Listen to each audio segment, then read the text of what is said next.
বন্ধুরা বেশ কিছুদিন ধরে যে জল্পনা কল্পনাটা হচ্ছিল শুভমান গিলকে নিয়ে, অবশেষে ফাইনালি জল্পনা কল্পনাটা শেষ হলো এবং শুভমান গিল ভারতীয় দলের 37তম টেস্ট ক্যাপ্টেন হলো। বন্ধুরা রোহিত শর্মার জামানা শেষ, এবার শুভমান গিলের জামানা শুরু। বন্ধুরা একটু আগেই ভারতীয় ক্রিকেট বোর্ড বিসিসিআই 18 জন প্লেয়ারের একটা স্কোয়াড কিন্তু ঘোষণা করে দিয়েছে, যে স্কোয়াডটা ইংল্যান্ডের সাথে 5 ম্যাচ টেস্ট সিরিজ খেলবে। স্কোয়াডটা কিন্তু অনেক শক্তিশালী আছে। শুভমান গিলকে ক্যাপ্টেন করিয়েছে, অনেকেই হয়তো ভাবছিল যে শুভমান গিলকে কেন ক্যাপ্টেন করাবে, জাসপ্রীত বুমরা আছে। দেখো জাসপ্রীত বুমরা ক্যাপ্টেন্সি কেন দেয়নি, এরও একটা অনেক বড় কারণ আছে, কারণটা একটু পরেই বলছি। তো চলো বন্ধুরা দেখে আসি সবার আগে স্কোয়াডটা কেমন হলো। শুভমান গিল ক্যাপ্টেন, নতুন ক্যাপ্টেন, দায়িত্ব সামলাবে, অনেক বড় দায়িত্ব। আমার দেখা সবথেকে কম বয়স্ক ভারতীয় টেস্ট ক্যাপ্টেন হবে। ঋষভ পান্ত ভাইস ক্যাপ্টেন, যশস্বী জয়সওয়াল, কেএল রাহুল, সাই সুদর্শন, অভিমন্যু ঈশ্বরান, করুণ নায়ার, নীতিশ কুমার রেড্ডি, রবীন্দ্র জাডেজা, ধ্রুব জুড়েল, ওয়াশিংটন সুন্দর, শার্দুল ঠাকুর, জসপ্রীত বুমরা, মোহাম্মদ সিরাজ, প্রসিদ্ধ কৃষ্ণা, আকাশদীপ সিং, অর্শদীপ সিং এবং কুলদীপ যাদব। এই 18 জন খেলোয়াড় তারা কিন্তু ইংল্যান্ডের সাথে 5 ম্যাচ টেস্ট সিরিজ খেলবে। বন্ধুরা শুভমান গিল ক্যাপ্টেন হবে আমরা অনেকেই জানতাম, তার কারণ সে গুজরাট টিমের ক্যাপ্টেন্সি করছে, ভালো ক্যাপ্টেন্সি করছে, নতুন দায়িত্ব সামলাবে, তার উপর কিন্তু অনেক প্রেশার থাকবে। আর টিমের মধ্যে আরও একটা জিনিস দেখলাম বন্ধুরা, যে 2017 সালের পর দীর্ঘ 8 বছর পর করুণ নায়ার কিন্তু চান্স পেয়েছে এই স্কোয়াডে। ওদিকে অভিমন্যু ঈশ্বরান, সাই সুদর্শন, অর্শদীপ সিংয়ের মতো প্লেয়াররাও কিন্তু কামব্যাক করবে। ওদিকে শার্দুল ঠাকুর সেও কিন্তু কামব্যাক করবে।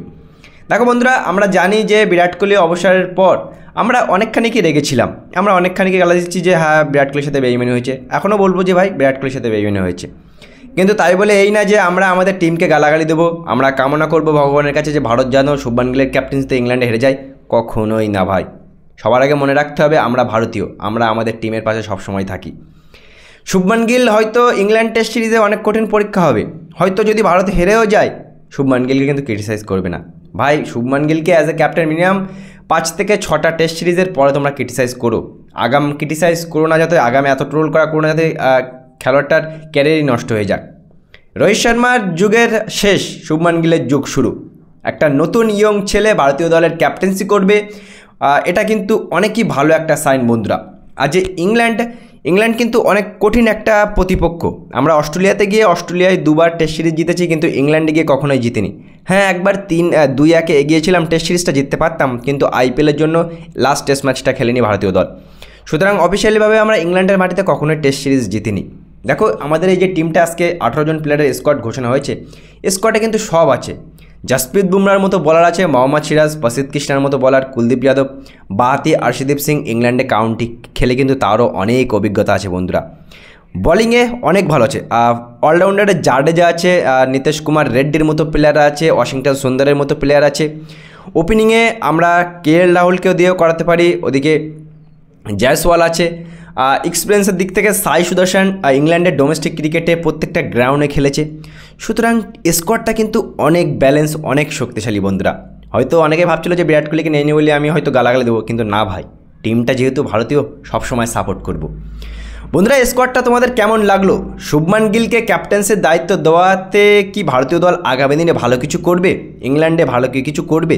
আমরা কিন্তু প্রত্যাশা করতেই পারি। দেখো নতুনদের দিকে দেখেছে ভারতীয় ক্রিকেট বোর্ড, অনেক বড় একটা দায়িত্ব। টেস্ট ক্রিকেট ক্রিকেটের সবথেকে কঠিন একটা ফরম্যাট। শুভমান গিল এই দায়িত্বটা কেমন করে সামলায় সেটা এখন দেখার বিষয়। সঙ্গে ঋষভ পান্ত আছে ভাইস ক্যাপ্টেন, কেএল রাহুলের মতো এক্সপিরিয়েন্স প্লেয়ারও আছে, সাই সুদর্শন মাল্টি ট্যালেন্টেড খেলোয়াড়ও আছে। সুতরাং ব্যালেন্স টিম, শক্তিশালী টিম। 5 ম্যাচ টেস্ট সিরিজে আগামী ইংল্যান্ডে এই 18 জন প্লেয়ারই কিন্তু বন্ধুরা লড়াই করবে, আর আমরা 140 কোটি মানুষ এই প্লেয়ারদের সাপোর্ট সবসময় করেই যাব। বিরাট কোহলি রোহিত শর্মার সাথে বেইমানি হয়েছে তাই বলে দেশের সাথে বেইমানি না।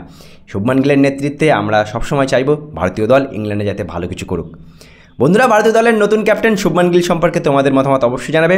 আর শুভমান গিলের নেতৃত্বে কি ভারতীয় দল আগামী দিনে ভালো কিছু করতে যাচ্ছে, প্রত্যাশা তোমাদের কতটুকু, অবশ্যই মতামত জানাবে কমেন্ট সেকশানে।